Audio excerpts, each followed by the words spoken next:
Bom, existe uma variação do comando if, que é o comando if-else. O else, em inglês, significa senão. Para o nosso caso aqui de exemplo, é interessante, porque eu quero que o meu programa responda se o número é par ou ímpar. Uma solução possível para esse problema seria vir aqui e fazer um outro if. Então, se x for se o resto da divisão por 2 for 0, o número é par. Se o resto da divisão for 1, ou melhor, se for diferente de 0, tanto faz, todas essas expressões, porque o resto da divisão por 2 só pode ser 0 ou 1. Então, você pode usar os dois tipos aqui de comparações. Vou deixar para 1. Aí você fala que o número é ímpar. Tá? Então, agora o nosso programa responde para qualquer número, se ele é par ou se ele é ímpar. Então, salvando e executando. Olha o número desejado, 17. Olha lá, o número é ímpar. Mais uma execução. Número 18. O número é par. Certo, mas esse é um caso em que a gente percebe que esse segundo if aqui pode ser desnecessário, porque ou ele é par ou ele é ímpar. Não precisava fazer mais uma vez outra comparação. Então, uma forma de resolver isso é usando aqui o comando else. Esse comando else, ele faz parte sempre de um if, né? Então você não pode ter um else sozinho. Então, o que a gente está fazendo aqui, ó, se uma expressão relacional ou lógica for verdadeira, entra nesse bloco que está definido aqui embaixo. Então, eu vou executar esse e esse. Que é o mesmo aqui no nosso fluxograma. Chegou, faz a verificação. Quando a verificação é verdade, executa esses comandos, que eu chamei aqui de comandos 1. Equivale a esses aqui. Se a condição for falsa, então não entra nesses comandos, mas também não preciso fazer outra verificação. Então, quando a condição é falsa, eu vou executar os outros comandos, que é esses que a gente tem aqui embaixo. Então, esse outro bloco, ele é executado quando a expressão do if for falsa. O que a gente pode entender aqui é uma coisa mais ou menos assim. A gente chega com o programa nessa linha, ele verifica o if. Se for verdadeiro, executa esses comandos. Se não, ele pula diretamente para essa linha aqui e executa esses comandos. E observe que quando o if é verdadeiro, a gente tem que os comandos do else não vão ser executados. Então é um ou outro. Você pode entender essa leitura como se uma condição executa o primeiro bloco, se não, executa o segundo bloco.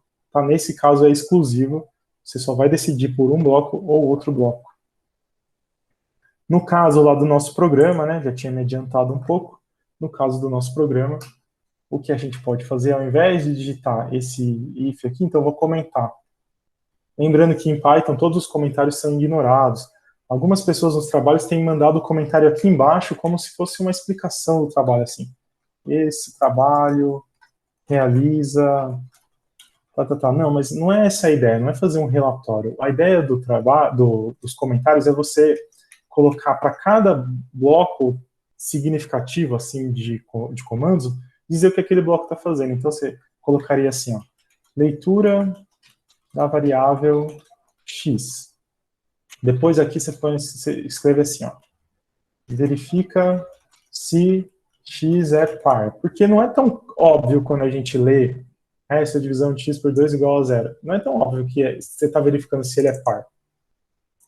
E aqui embaixo a gente vai colocar o else. Else, 2 pontos de novo. E a gente põe um outro comentário. Então, o comentário é assim, caso negativo, aí você pode colocar entre parênteses, número ímpar.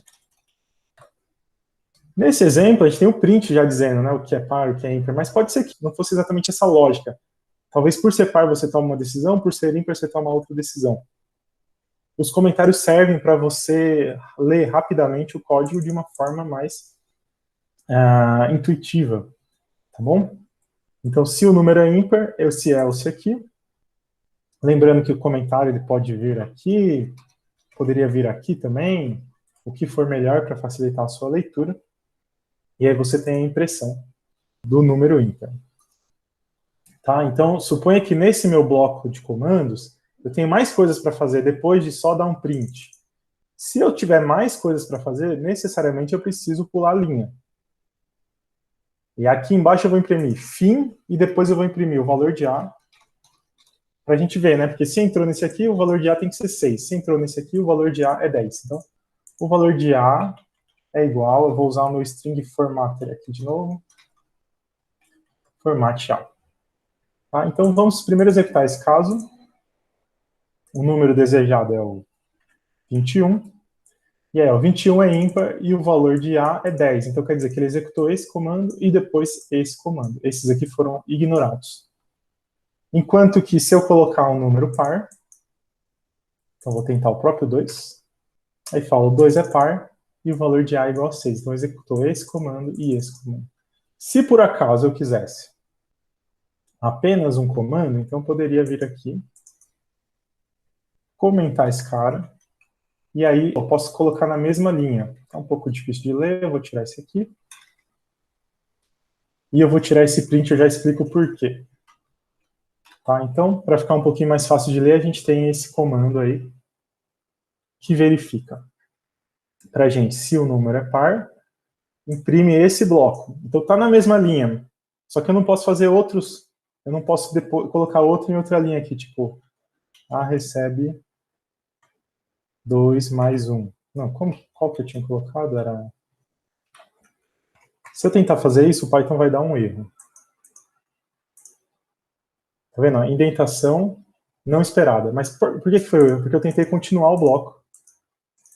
Então, se eu apagar isso aqui, é como se o bloco fosse único, e aí sim eu posso escrever na mesma linha. Agora, na hora de executar, o Python não deu um erro, e eu falo assim, ó, qual o número desejado? Eu quero o 18. Aí, 18 é par. Ótimo. Por que eu apaguei aqui esse print? Porque, olha que coisa, quando o número é par, a nossa variável A, ela não é definida, porque nunca vai receber um valor. E aí no Python, quando a gente pedir para imprimir o A, ele vai dar um erro. E aqui a gente começa a ver algumas características da linguagem Python. A é uma variável que só vai existir quando o número for ímpar, certo? Que é quando ele vai entrar no else. Mas mesmo assim ele deixa ele compilar, né? Ele deixa eu executar o programa. Então na hora que eu mando executar, não deu erro nenhum, e o número digitado, se eu digitar um ímpar, não deu erro, ele fala A igual a 10. Ótimo. Mas se eu tentar de novo com um número par,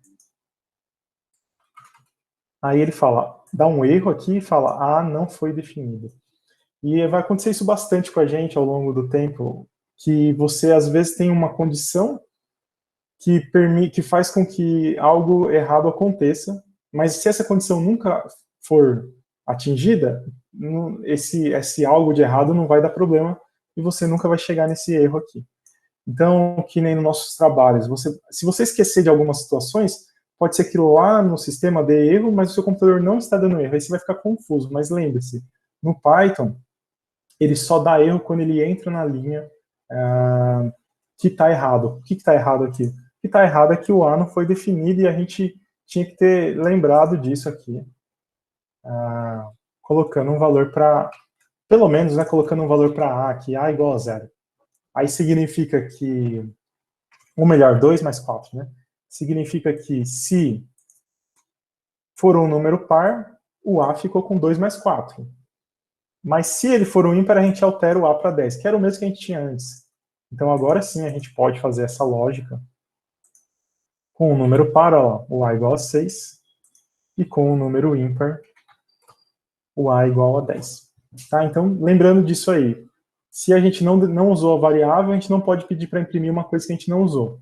Mesmo que, aparentemente, a gente está sim usando a variável aqui, só que se não entrar nesse bloco, ela na verdade não está sendo inicializada, e aí o erro vai acontecer nesse print. Tudo bem, pessoal?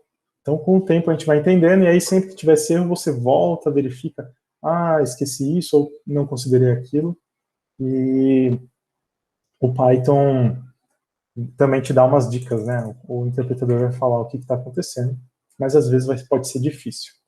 Vamos sempre dar um Enter e definir, mesmo que o bloco seja de tamanho 1, você coloca um Enter. Mais para frente, quando tiver um pouquinho mais experiente na linguagem, se não quiser ocupar tanto espaço no seu código, você vai ficar melhor para ler, Aí, se for só de tamanho 1, você deixa na mesma linha.